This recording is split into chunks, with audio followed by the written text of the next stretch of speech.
we look back over 2018, we can see Transparency International, which is a monitoring organisation that looks at corruption around the world.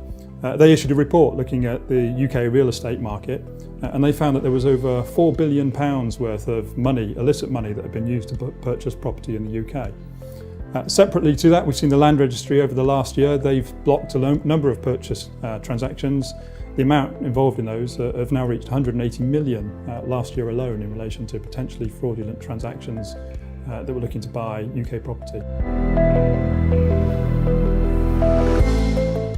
They've already taken action by visiting at least 50 firms, 50 real estate firms in the UK to check whether they are registered and whether they have systems and controls in place in their firms in order to mitigate the risk of money laundering with their clients.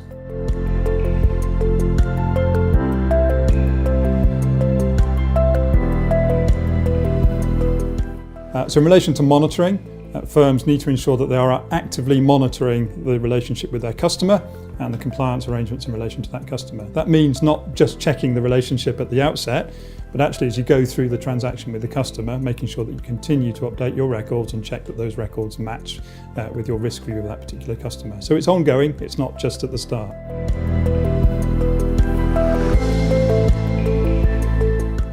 Firms have to check who owns 25% or more of the firms that are buying the properties or that own the properties. That means doing more than they've done before. Previously, firms would just go and check the Persons of Significant Control register, the PSC register at a company's house. Now they need to do that, but they also need to do that for relatives and associates of those organisations and those people as well.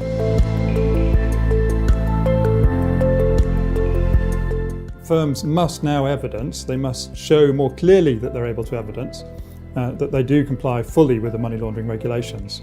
That means showing that the material is held securely. It means showing that the material is recoverable, it is available to the regulators and whoever needs to see it. And that means a number of things. It means not holding records just in filing cabinets that are fairly ineffective. It means holding it in a strong, secure manner that is recoverable, that can evidence their full anti-money laundering compliance.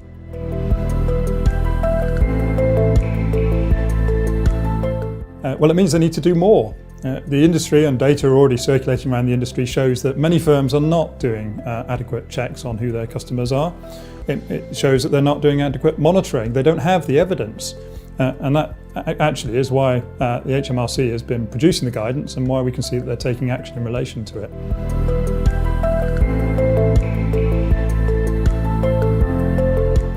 We can help in a whole range of ways, but I'll call out two here. The first one is we can help with screening and ongoing monitoring. And secondly, we can help with due diligence and enhanced due diligence, in fact, in relation to your customers.